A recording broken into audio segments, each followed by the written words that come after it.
कौन सा टॉपिक हुआ था पिछले क्लास में? डिजीज। डिजीज में क्या पढ़ाए थे? Virus disease. नाम लिखवा दिए थे वायरस डिजीज का?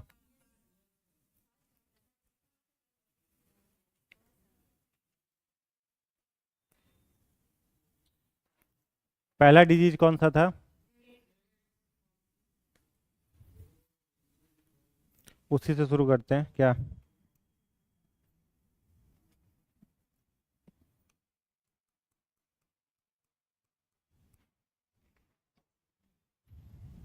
भेज दिए आपको व्हाट्सएप पे।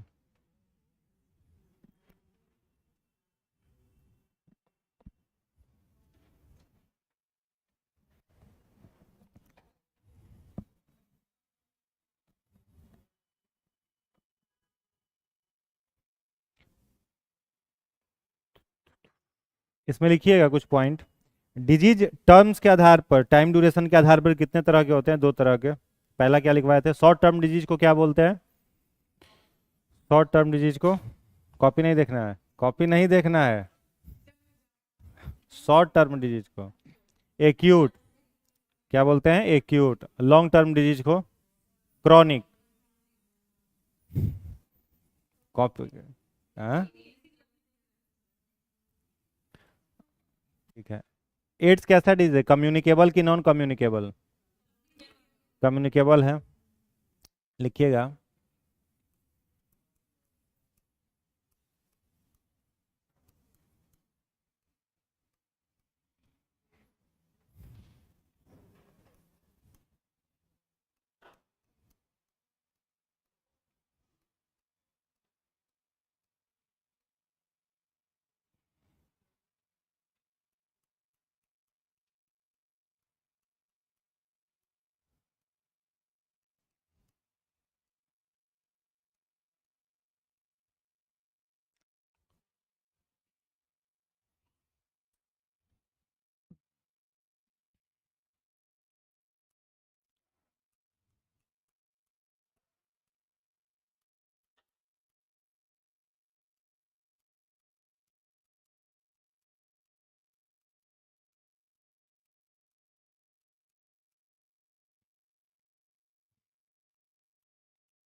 लिख लिए?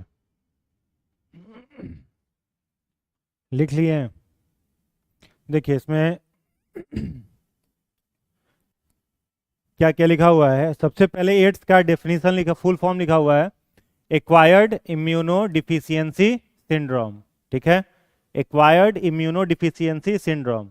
एक्वायर्ड का मतलब क्या होता है? उपार्जित, यानी जो रोग जन्म के बाद होता है उसको क्या बोलते हैं? उपार्जित। एड्स कब होता है? जन्म के बाद। इम्यून का मतलब क्या होता है? डब्ल्यूबीसी। डब्ल्यूबीसी ही ना इम्यून बनाता है। डिफिशियंसी का मतलब क्या होता है? कम करने वाला। और सिंड्रोम का मतलब क्या होता है? कारक या फैक्टर। ठीक है, यानी वैसा रोग जो किसी को जन्म के बाद हो और उसके डब्ल्यूबीसी को कम कर दे, उसी को क्या बोलते हैं? एड्स बोलते हैं। ठीक है, एड्स के वायरस का नाम है HIV। क्या नाम है? HIV। पूरा नाम ह्यूमन इम्यूनो डिफिशियंसी वायरस। यानी HIV का वायरस केवल किसे प्रभावित करेगा? मनुष्यों को, इसलिए ह्यूमन का वायरस है ये, ह्यूमन इम्यूनो डिफिशियंसी वायरस। किस वायरस के फैमिली का है? Retro virus.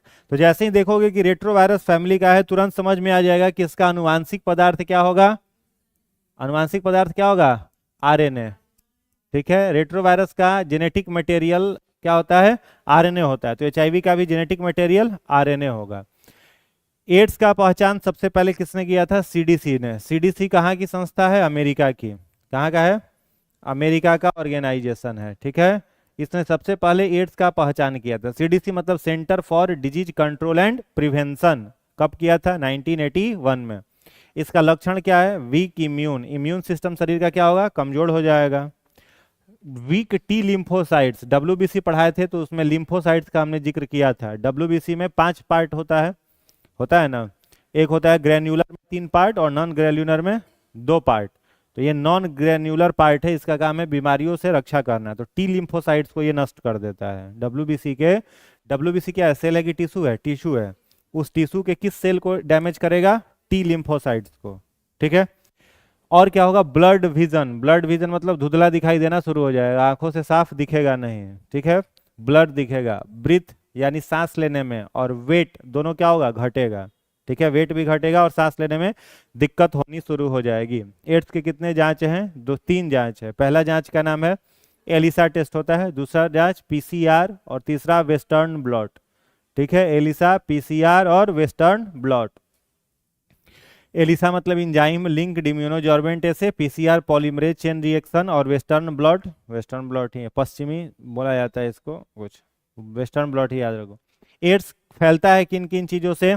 तो रक्त आधान मतलब ब्लड ट्रांसफ्यूजन, संक्रमित व्यक्ति का खून यदि स्वस्थ व्यक्ति में चढ़ा दिया जाए तो ये बीमारी ट्रांसफर हो जाएगी। ठीक है, यानी ब्लड फ्लूइड, रक्त आधान से फैलेगा। ब्लड फ्लूइड किसे बोला जाता है? ब्लड फ्लूइड बोला जाता है सीमेन को, या ये स्पर्म को वो ब्लड फ्लूइड बोलते हैं, और वेजाइनल फ्लूइड को। सीमेन और वेजाइनल फ्लूइड को क्या बोला जाता है? ब्लड फ्लूइड बोला जाता है। समझ में आया? याद रखना है, एड्स बॉडी फ्लूइड से नहीं फैलता है। एड्स जो है यह बॉडी फ्लूइड से नहीं फैलता है। किससे फैलता है? ब्लड फ्लूइड से फैलता है। बॉडी फ्लूइड का मतलब क्या है? जैसे सलाइवा, लार हो गया, जैसे पसीना हो गया, स्वेट हो गया, जैसे आंसू हो गया, टीयर, स्किन के ऊपर आने वाला ऑयल हो गया, यानी इन सबों से एड्स नहीं फैलता है। ठीक है, तो साथ में बैठ के खाना खाने से फैलेगा क्या? नहीं होगा। सलाइवा का ट्रांसफर होगा, उससे नहीं होगा। पसीना से नहीं होगा, हाथ मिलाने से नहीं होगा, आंसू से नहीं होगा। होगा तो किससे होगा? ब्लड फ्लूइड से। इनको बोलते हैं बॉडी फ्लूइड, और सीमेन और वेजाइनल फ्लूइड को क्या बोलते हैं? Blood fluid. तो ब्लड फ्लूइड से फैलेगा, रक्त आधान से फैलेगा, संक्रमित सुई और निडिल के प्रयोग से। सुई और सिरिंज दोनों, अंतर समझ में आ रहा है ना? जो वेन में घुसता है वो क्या होता है? निडिल। ठीक है, और सिरिंज जो प्लास्टिक का रहता है। तो दोनों से होता है। शुरुआत क्या, ऐसे 25-30 साल पहले भी जो सुई रहता था शीशा का रहता था, कांच का सुई आता था, और ऊपर में निडिल रहता था। ठीक है, जो सिरिंज होता था वो कांच का रहता था, उसका बार बार लोग यूज करते रहते थे। केवल चेंज क्या कर देते थे? उसका निडिल चेंज कर देते थे, और सिरिंज वही बार बार यूज होते रहता था। तो बाद में मालूम चला रिसर्च में कि ये जो है कम्युनिकेट होता है निडिल से भी और सिरिंज से भी, इसलिए डिस्पोजल वाला निडिल सिरिंज आ गया। एक बार यूज करो, फेंक दो। समझ गया? तो नील और सिरिंज दोनों से फैलेगा, रेजर से भी फैल सकता है, संक्रमित रेजर से भी फैलता है। संक्रमित माँ से उसके बच्चे में किसके द्वारा जाएगा? प्लासेंटा। प्लासेंटा किसको बोलते हैं? माँ के शरीर से अम्ब्रियोनिकल कॉर्ड बच्चे से जुड़ा रहता है ना। तो जो अम्ब्रियोनिकल कॉर्ड जुड़ा रहता है वो किससे जुड़ा हुआ रहता है? प्लासेंटा से। प्लासेंटा फीमेल बॉडी में होता है और इसी से अम्ब्रियोनिकल कॉर्ड निकलता है जो बच्चे से जुड़ा रहता है। और इसी प्लासेंटा के द्वारा जो भी न्यूट्रिएंट्स है, पोषक तत्व, वो माँ से बच्चे में ट्रांसफर होते रहता है। समझ में आया? तो प्लासेंटा के थ्रू ये बीमारी फैल सकती है और ब्रेस्ट फीडिंग के द्वारा फैलेगा। ठीक है, तो इसके कम्युनिकेट होने का ये तरीका है। आगे बढ़ा जाए। नेक्स्ट अगला डिजीज हेडिंग बनाइएगा डेंगू। दूसरा,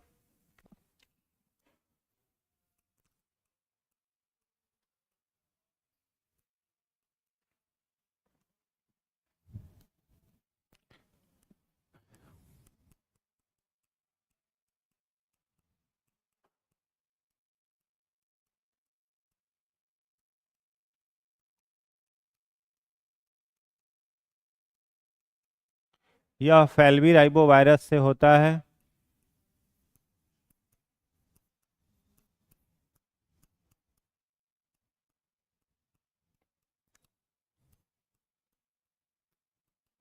मादा एडिज मच्छर से फैलता है।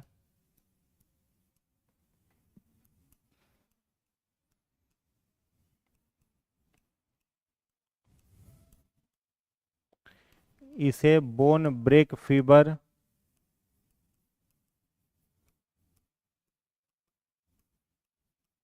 भी कहते हैं। लक्षण में लिखिएगा,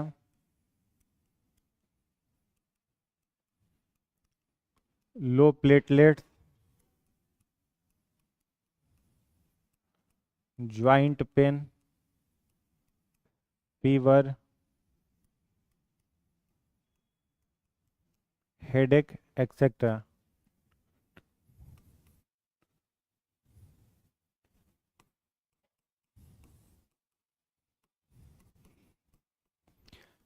नेक्स्ट लिखिएगा पोलियोमाइलेटिस। यह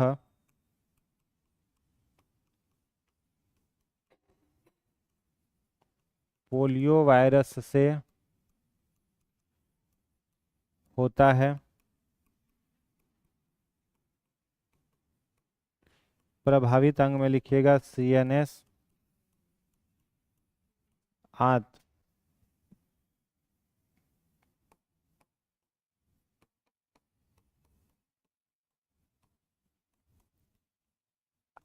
ओरल पोलियो ड्रॉप की खोज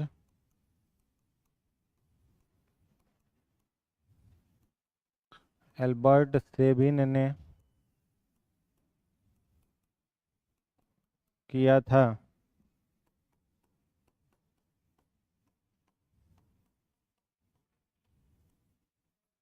पोलियो वैक्सीन की खोज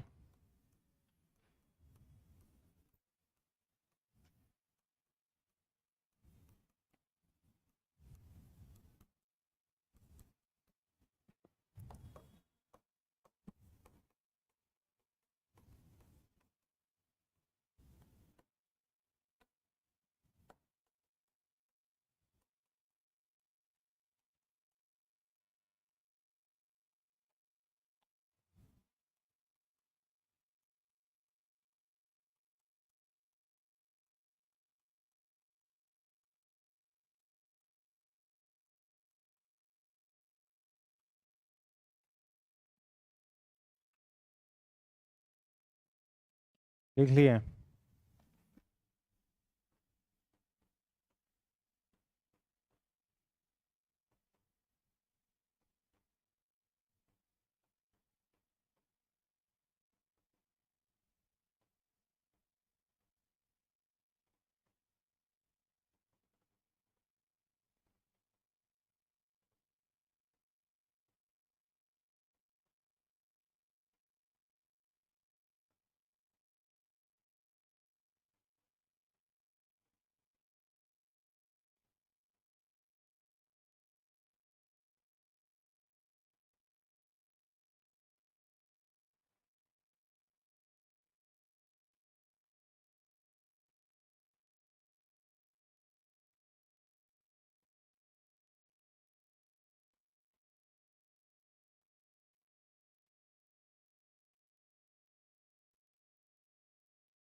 चलिए लिख लिए इसको।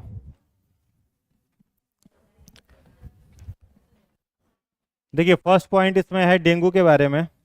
डेंगू तो पहले भी हम लोग प्लेटलेट्स में बताए थे आपको, बताए थे ना। डेंगू के वायरस का क्या नाम है? फ्लेबीराइबो वायरस। ठीक है, डेंगू का वायरस का नाम फ्लेबीराइबो वायरस। कौन से मच्छर से फैलता है? फीमेल एडीज, मादा एडीज मच्छर से फैलता है। वायरस अलग है, मच्छर अलग है। डेंगू मच्छर से नहीं होता, किससे होता है? वायरस से। वायरस का नाम है फेल्बी राइबो वायरस। इसे हड्डी तोड़ बुखार बोला जाता है क्योंकि ज्वाइंट्स में दर्द होता है। बोन ब्रेक फीवर इसका नाम है, हड्डी तोड़ बुखार। लक्षण क्या होता है? शरीर में प्लेटलेट्स की संख्या कम होने लगती है। प्लेटलेट्स बहुत तेजी से क्या होता है? घटता है शरीर का। नॉर्मल प्लेटलेट्स की संख्या 1.5 से 3 लाख, 1.5 से 3 लाख व्यक्ति में होता है, और कम होने लगता है डेंगू में, बहुत तेजी से टूटने लगता है। ज्वाइंट पेन रहेगा, जोड़ों में दर्द हो जाएगा। शरीर के जितने ज्वाइंट हैं, उंगली उंगली सब ज्वाइंट टोटल क्या हो जाएगा? डैमेज होना शुरू हो जाएगा। फीवर रहेगा, सिर में दर्द रहेगा, ये सब इसके लक्षण हैं। आगे है पोलियो माइलेटिस। तो पोलियो का ही नाम है पूरा पोलियो माइलेटिस। किससे होता है? पोलियो वायरस से। वायरस का क्या नाम है? पोलियो। इससे प्रभावित अंग क्या होता है? Central nervous system. Central nervous system में दो चीजें आती है, ब्रेन, स्पाइनल कॉर्ड। क्या क्या आता है? ब्रेन आता है और स्पाइनल कॉर्ड, ये दोनों आता है। तो ब्रेन भी डैमेज होगा, स्पाइनल कॉर्ड भी डैमेज होगा, और क्या डैमेज होगा? आंत, इंटेस्टाइन डैमेज होगा। ठीक है, ये तीन चीजें इसमें डैमेज होंगी। तो पोलियो का जो ड्रॉप है, इसका खोज किया था किस व्यक्ति ने? Albert Sabin. पोलियो ड्रॉप समझ रहे हो, बचपन में सब लोग पिया होगा, 2 बूंद जिंदगी की। वो किसने खोया था? एल्बर्ट सेबिन ने बनाया था। ओरल पोलियो ड्रॉप क्या काम करता है? पोलियो का वायरस ही होता है, उसको हम लोग को पिलाया जाता है ताकि कमजोर पोलियो वायरस रहता है शरीर में, जा करके वो एंटीबॉडी बना दे। समझ में आया? कितना दिन तक पीना पड़ता है? 5 साल तक। 5 साल तक के बाद उसका एंटीबॉडी शरीर में बन जाता है। उसके बाद जीवन भर खतरा नहीं है। कोई बच्चा मान लो 5 साल तक पोलियो का ड्रॉप नहीं पिया, और 5 साल तक उसको पोलियो भी नहीं हुआ, अब 6 साल के बाद तो वो पी नहीं सकता है, वैक्सीन भी नहीं लिया, 5 साल तक पोलियो का ड्रॉप नहीं पिया, 5 साल से आगे बढ़ गया, वो हो गया 6 साल का। अब 6 साल से लेकर के 45 साल तक वो पोलियो से सेफ है। फिर उसको खतरा पोलियो का कब हो जाएगा? 45 साल के बाद। क्यों हो जाएगा? क्योंकि इम्यून शरीर का घर खत्म होना शुरू, लिम्फेटिक सिस्टम जैसे ही खत्म होगा शरीर का, इम्यून सिस्टम बनाने का काम कौन करता है? Thymus gland. तो बुढ़ापे में तो थाइमस ग्लैंड खत्म हो जाएगा। अब थाइमस ग्लैंड खत्म हो जाएगा तो इम्यून धीरे धीरे क्या होगा? कमजोर होगा, तो फिर उसको पोलियो का खतरा हो जाएगा। इसलिए 5 साल तक के बच्चे को पोलियो का ड्रॉप पिला करके उसके इम्यून को कर देते हैं मजबूत, ताकि जीवन भर पोलियो का खतरा नहीं रहे। ठीक है, तो पोलियो का ड्रॉप किसने बनाया? एल्बर्ट सेविन ने। और पोलियो का जो वैक्सीन है उसको बनाने का काम किया था जॉन सॉल्क ने। अब ये बीमारी फैलेगी किस कैसे? तो समझना, ये बीमारी आंत को डैमेज कर रही है। इसमें जो पेशेंट होता है उसका इंटेस्टाइन पूरा खत्म हो जाता है, सड़ सड़ जाता है इंटेस्टाइन। अब आंत जो है उसका, उस आंत में स्टूल रहता है, शौच रहता है। तो ओपन में स्टूल करने से, खुले में शौच जाने से, शौच में ये वायरस मिलेगा, पोलियो वायरस, और घरेलू मक्खी के द्वारा फैलता है। ठीक है, घरेलू मक्खी उसमें से पोलियो वायरस को उठा करके जिस भोजन पर बैठ गई, किसी मान लो गन्ना का जूस पी रहे हो, गन्ना के जूस पर मक्खी बैठी हुई है, अब बैठी हुई है वो पूरा का पूरा कॉन्टामिनेटेड ड्रिंक, और उसको हेल्दी पर्सन कोई पी ले तो ये वायरस हो जाएगा। टाइफाइड भी सबसे ज़्यादा फैलता है उसी सबसे। टाइफाइड जो होता है कॉन्टामिनेटेड फूड और ड्रिंक से फैलता है।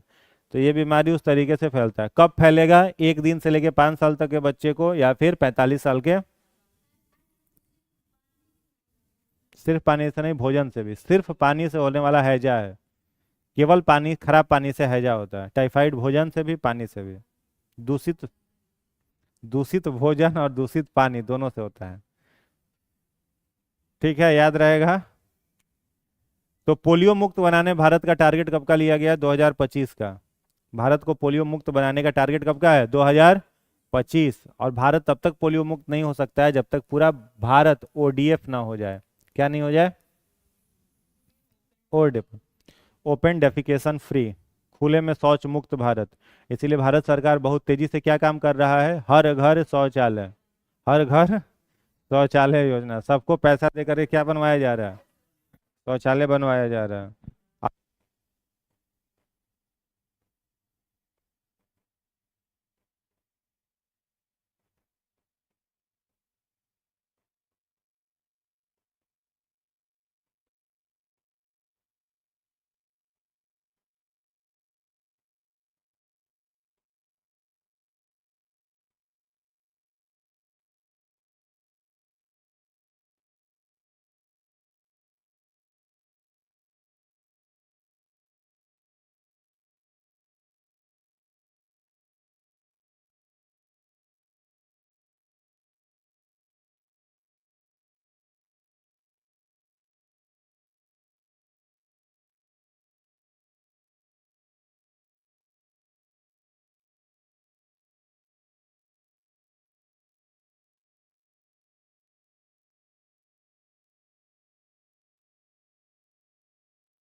ठीक है।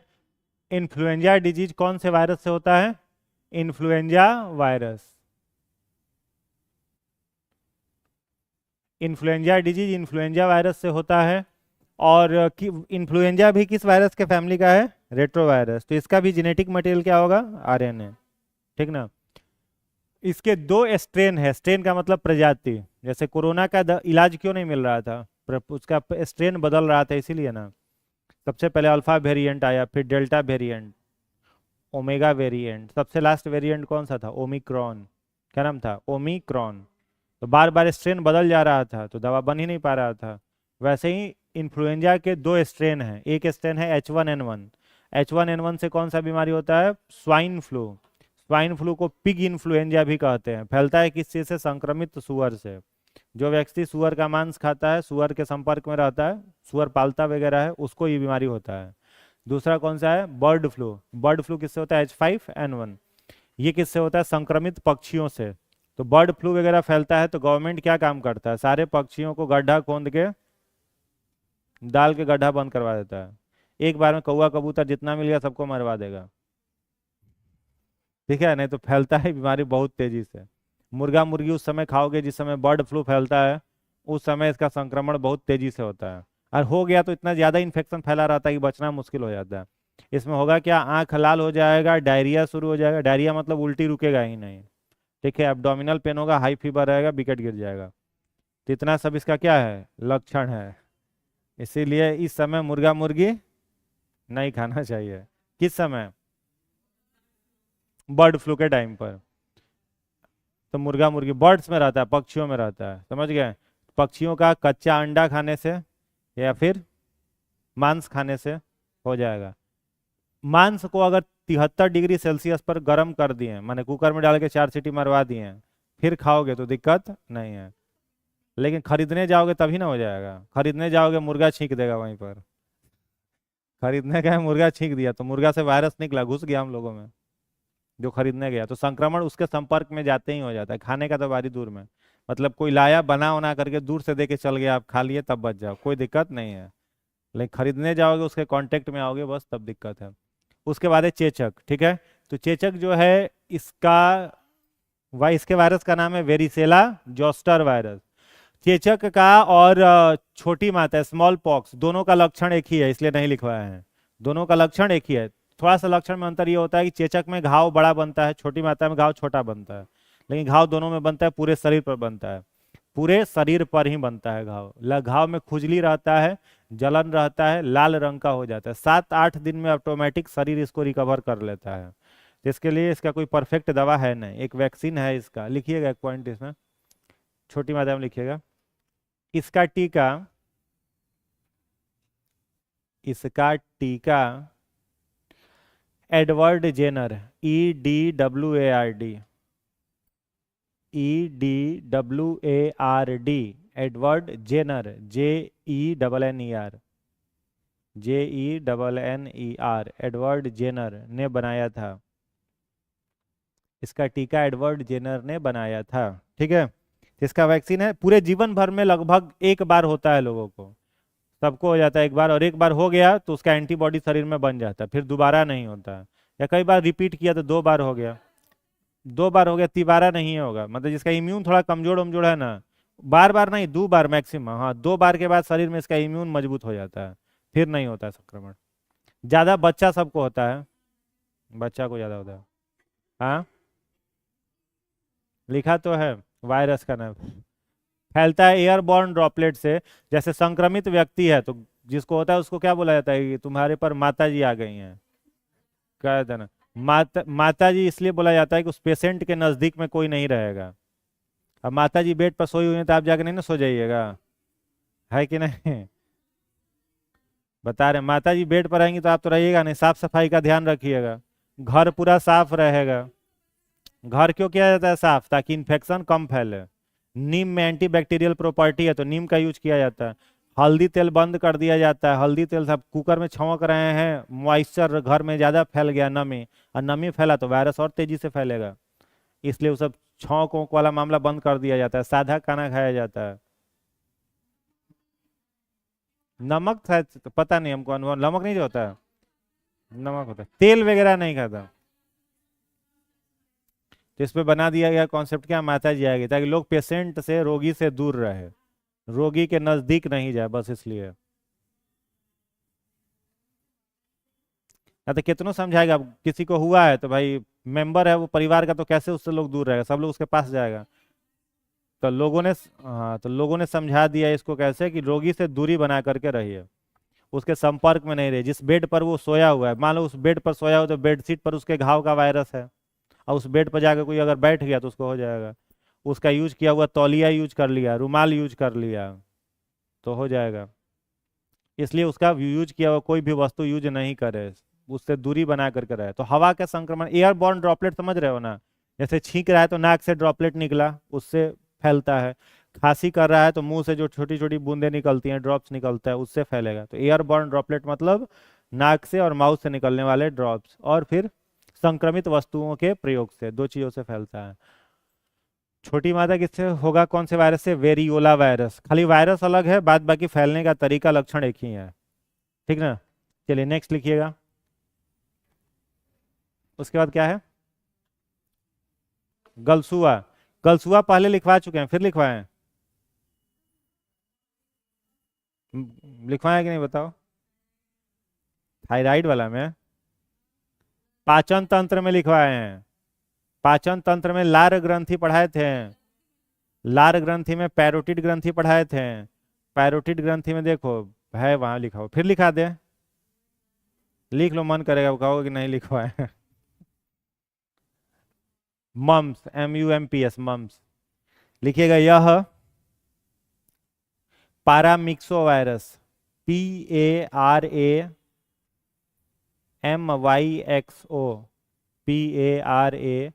PARAMYXO, पारामिक्सो वायरस से होता है।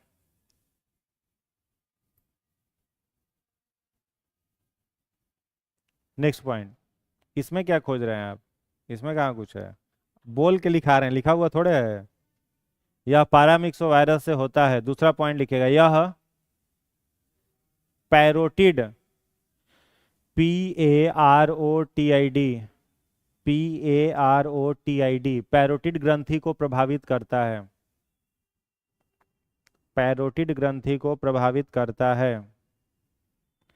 यह लार के संक्रमण से फैलता है, यह लार के संक्रमण से, लार के संक्रमण से फैलता है, ठीक है। कैसे फैलेगा, इन्फेक्टेड सेलाइवा से, सेलाइवा से फैलेगा। जिसको इन्फेक्शन है,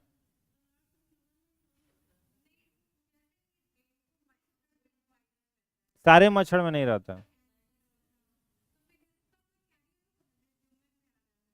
अब ह्यूमन में अब ओरिजिन इसका कहाँ से हुआ, वो तो वो अलग है, ठीक है। इसमें होगा क्या कि सेलाइवा में आ जाएगा, ठीक है। और सेलाइवा में आ गया तो पैरोटिड ग्रंथि कहाँ पर है, यहाँ जीभ से नीचे कान के अंदर तक गया है, एकदम गाल के अंदर, अंदर चिक्स में, दोनों साइड एक एक ग्रंथि है, इसको क्या बोलते हैं, पैरोटिड।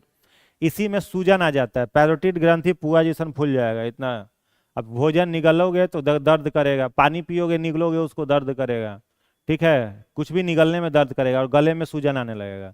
इसी को बोला जाता है गलसुआ, हिंदी में क्या बोलते हैं, गलसुआ, मम्स बोलते हैं। कैसे फैलता है, लार के संक्रमण से। जिस इंसान को इसका संक्रमण है, उसके साथ बैठ करके खाना खा लिए, पानी वानी पी लिए, तो बीमारी फैल जाएगा, समझ गए। इसीलिए जूठा नहीं खाने का। जूठा खाने से क्या बढ़ता है, क्या बढ़ता है जूठा खाने से, बोलिए नहीं रहा सब, क्या बढ़ता है बताइए, हाँ, प्यार बढ़ता है ना। हाँ, खतरनाक वाला प्यार बढ़ रहा है, देख रहे हो। उसके बाद फिर आवाज वाज सब बंद हो जाता है। कोरोना भी फैल रहा था बहुत तेजी से जूठा से, बड़ों में भी, बड़ों में, बचपन में हो गया होगा, फिर बड़ों में। बचपन में बचवा सब रहता है स्कूल में, टिफिन सब साथे ना बैठे खाता है, 5 गो बैठ गया सब, इसका रोटी खा रहा है, उसमें सब्जी खा रहा है, उसमें से चटनी खा रहा है, फैल जाता है।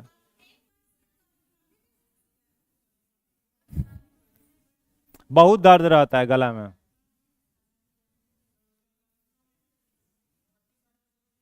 खाली पट्टी से नहीं, एंटीबायोटिक चलता है, सुई वुई लगता है। एंटीबायोटिक चलेगा, तब ठीक होगा। खाली पट्टी से सूजन कम होगा। पट्टी सूजन घटाने के लिए होता है, वायरस को मारने के लिए थोड़ी होता है। बैक्टीरिया वायरस नहीं खत्म होगा, सूजन कम कर देगा वो। हो गया। मम्स के बाद कौन सा डिजीज है? खसरा, लिखिएगा। नेक्स्ट।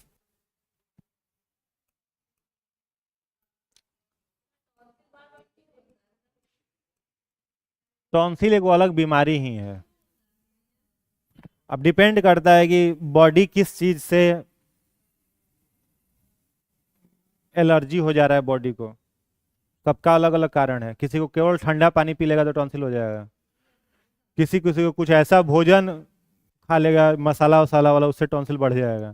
तो पार्टिकुलर डिपेंड करता है कि किस चीज को से शरीर को एलर्जी है, उस कारण से होता है। टॉन्सिल जो होता है, कई लोग से पूछा टॉन्सिल क्या है, तो जो घंटिया लटका रहता है इसको कहता है टॉन्सिल। वो टॉन्सिल नहीं है। वो घंटी जो है वो नहीं है टॉन्सिल। घंटी जहां से कनेक्टेड है ऊपर में, उसको पूरे पैलेट को बोलते हैं टॉन्सिल। उस टॉन्सिल में स्वेलिंग आ जाता है।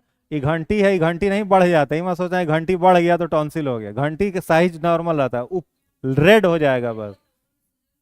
हाँ। अब उसमें पानी वानी घोटने में दिक्कत होता है, बहुत बोलने वोलने में दिक्कत होता है। चलो, खसरा, मीजल्स लिखना है। यह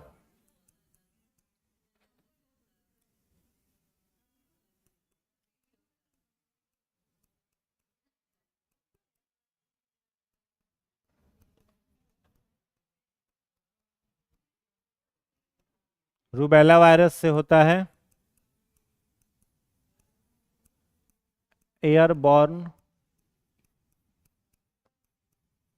ड्रॉपलेट्स से फैलता है। लक्षण में लिख लीजिए, सोर थ्रॉट,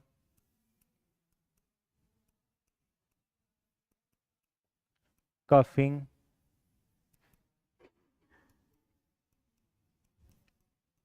नेक पेन इत्यादि।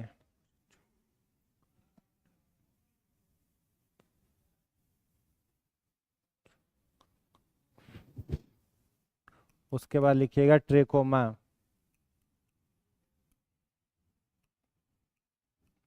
यह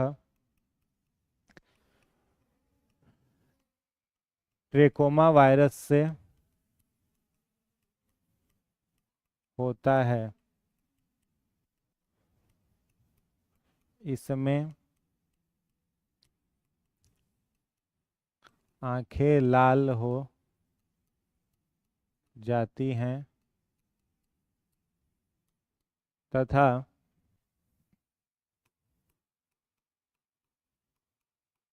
आंखों में जलन और खुजली होता है।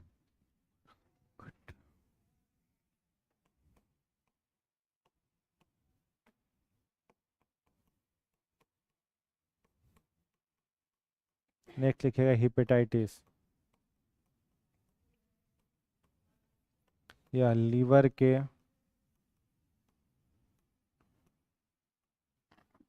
इन्फ्लामेटरी सेल को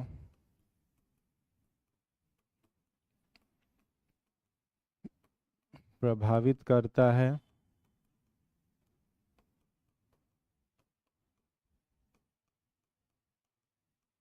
यह हिपेटाइटिस वायरस से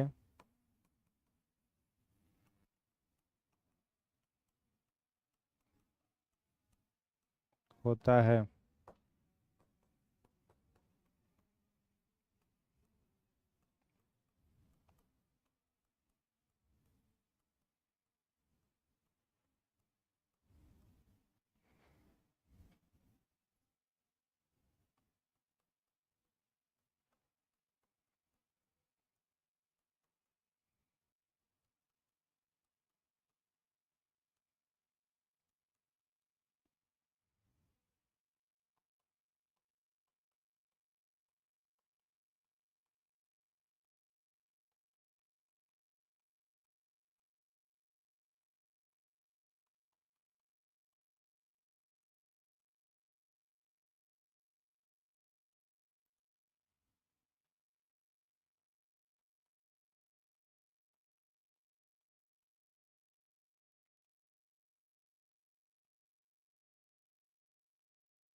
रक्त आधान, ब्लड ट्रांसफ्यूजन।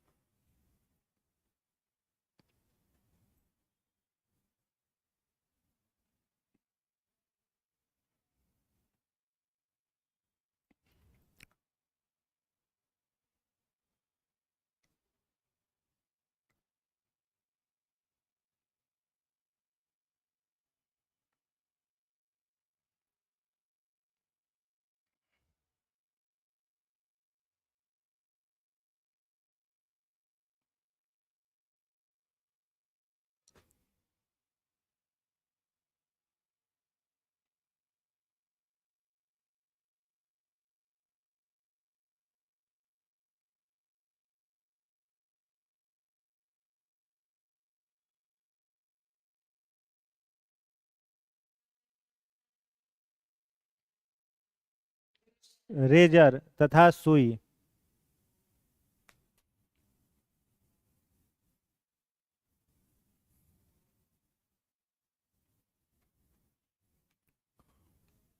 हो गया। तो ध्यान से देखिए, इसको पहला क्या है, खसरा। खसरा को मीजल्स कहते हैं। इसके वायरस का नाम है रूबेला वायरस। कई बार क्वेश्चन रिपीट हुआ है, ठीक है, ये खसरा रिपीट हुआ है बहुत बार। तो रूबेला वायरस से होता है। इससे प्रभावित अंग अगर पूछा जाए तो क्या बोलोगे, श्वसन मार्ग, मतलब नाक से लेके फेफड़ा तक प्रभावित हो जाएगा। ठीक है, पूरा श्वसन मार्ग प्रभावित हो जाएगा, रेस्पिरेटरी ट्रैक, नॉस्ट्रिल्स से लेके लंग्स तक। ठीक है। फैलेगा किस चीज से, हवा के संक्रमण से, एयरबॉर्न ड्रॉपलेट से। ऐसे बहुत लोग दानों की तरह छींकता खांसता है, नहीं छींकता है। छींक अगर आ रहा है तो ध्यान में नहीं रखेगा कि अगल बगल में कोई व्यक्ति बैठा हुआ है, चल रहा है, दानों जैसा छींकेगा, डरा देगा। ठीक है। तो उसे छींकता है तो उसका 1 आध किलोमीटर तक ड्रॉपलेट चला जाता होगा नाक का। आसपास में जितना, अगर उसको खतरा है तो आसपास में जितना लोग होगा सबको पकड़ लेगा।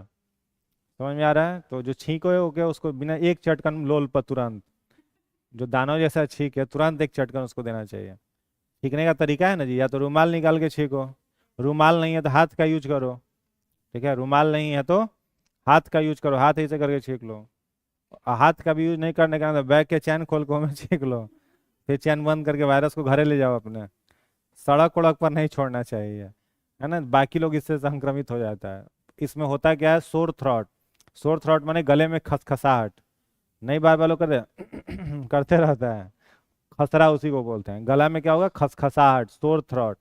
वो विक्स का पहले ऐड आता था, प्रचार आता था, उसमें देखते थे टॉन्सिल पकड़ के वो झूलते रहता था। एक वो बैक्टीरिया जो होता था वो टॉन्सिल पकड़ के क्या करते रहता था, झूला खेलते रहता था। अब विक्स खाते अंदर चल जाता था, बहते हुए अंदर चला जाता था। तो खसरा माने सोर थ्रॉट, कफ खांसी रहेगा, और क्या है, नेक पेन, गले में दर्द, ये सब इसके लक्षण है। ट्रेकोमा किसको प्रभावित करेगा, आंखों को। ट्रेकोमा किससे होगा, आंखों को प्रभावित करेगा। वायरस का नाम ट्रेकोमा वायरस। लक्षण रेड, इचिंग, वाटरी आईज, आंखें लाल हो जाएंगी, आंखों से पानी आते रहेगा, आंखों में खुजली होगा। फैलने वाला बीमारी है। कैसे फैलता है, संक्रमित व्यक्ति का चश्मा पहन लिए, जो चश्मा वो पहने हुए वो लगा लिए, संक्रमित व्यक्ति का रूमाल यूज कर लिए, आंसू ओसू पोछा होगा उससे, तौलिया यूज कर लिए, पकड़ लेगा। तो ये भी फैलने वाला बीमारी है, इसीलिए अननोन आदमी का चश्मा उस्मा नहीं लगाना चाहिए। समझ में आ रहा है, चश्मा वाला सब बड़ी खतरनाक होता है। उसके बाद है, ट्रेकोमा के बाद हिपेटाइटिस। हिपेटाइटिस का प्रभावित अंग लीवर। किसको प्रभावित करता है, लीवर को। और लीवर का एक पार्टिकुलर सेल है, उसका नाम है इन्फ्लामेटरी सेल। ये बिलरुबिन जूस बनाता है। कौन सा जूस, बिलरुबिन बनाता है यह बिलरुबिन। और बिलरुबिन जाके जमा कहाँ पर होता है, गॉल ब्लैडर में। बिलरुबिन बनाएगा कौन, लीवर, जमा कहाँ करेगा, गॉल ब्लैडर में। और बिलरुबिन किसी में बढ़ गया मतलब उसका SGPT, SGOT दोनों क्या हो जाता है, बढ़ जाता है। अब SGPT SGOT बढ़ा यानी बिलरुबिन उसके अब गॉल ब्लैडर से बाहर निकल करके उसके ब्लड में जाना शुरू हो जाता है। और जब ब्लड में मिलने लगता है तो शरीर पीला हो जाता है। उसी को बोलते हैं पीलिया रोग, जॉन्डिस। क्या बोलते हैं, पीलिया रोग या फिर जॉन्डिस। इसमें जो जो सिम्टम लिखा हुआ है, आंख, यूरिन, नाखून, त्वचा, सब हो जाएगा पीले रंग का। ठीक है। तो जॉन्डिस इसका एक लक्षण है। इसमें लीवर डैमेज होता है। किससे फैलेगा, रक्त आधान माने खून, संक्रमित खून चढ़ा देने से। बॉडी और ब्लड फ्लूइड दोनों, बॉडी फ्लूइड का मतलब पसीना वगैरह, मॉल में कई लोग मॉल वॉल में जाता है ना कपड़ा लेने के लिए, उसको कपड़ा लेना नहीं रहता है, ट्राई करके रख दिया, 7 8 को फोटो खींच लेगा कि अपडेट करेंगे स्टेटस, रोज डीपी चेंज होगा, पता चलेगा बहुत रईस है ठीक है, उसमें एक हेपेटाइटिस वाला खोल के रखा होगा शर्ट, तो गड़बड़ा जाएगा मामला। इसीलिए अननोन व्यक्ति का पहना हुआ कपड़ा नहीं पहनना चाहिए बिना धोए हुए, धो दिए धूप में सुखा दिए उसके बाद यूज करिए, बिना धोए हुए नहीं पहने, पसीना से फैल सकता है, साथ में बैठ के खाना खाने से फैलेगा, एड्स साथ में बैठ के खाना खाने से नहीं फैलता है, ये फैलता है, यानी संक्रमित लार से भी फैलेगा, पेट से भी फैलेगा, इन सारे चीजों से ये वायरस कम्युनिकेट करता है, इसका कम्युनिकेशन होता है, ठीक है। लीवर डैमेज होगा तब, पानी से कैसे होगा, ये वायरस किसी भी माध्यम से शरीर में आया, और वायरस के आने का माध्यम जो लिखा हुआ है वही है, ब्लड ट्रांसफ्यूजन, यौन संचरण, संक्रमित रेजर और सुई, इन सब के प्रयोग से फैला है। 30 से कम रहना चाहिए, 30 से ज्यादा है तो दिक्कत है। हम्म। हेपेटाइटिस, हेपेटाइटिस का भी 3 ग्रुप है, A B C, last stage C है।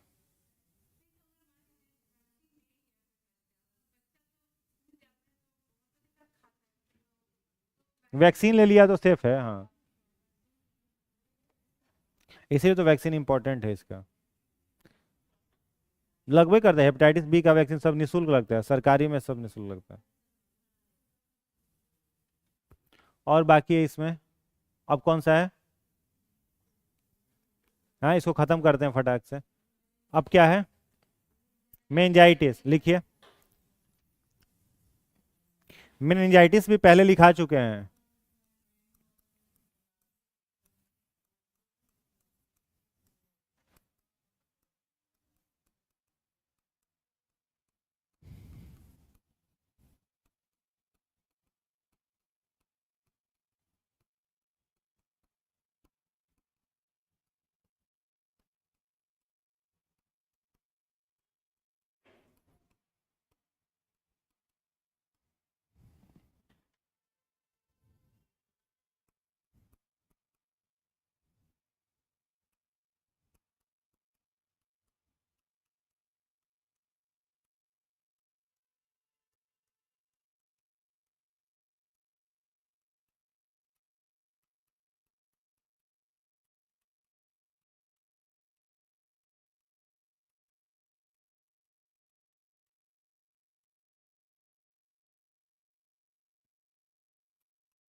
लिख लिए?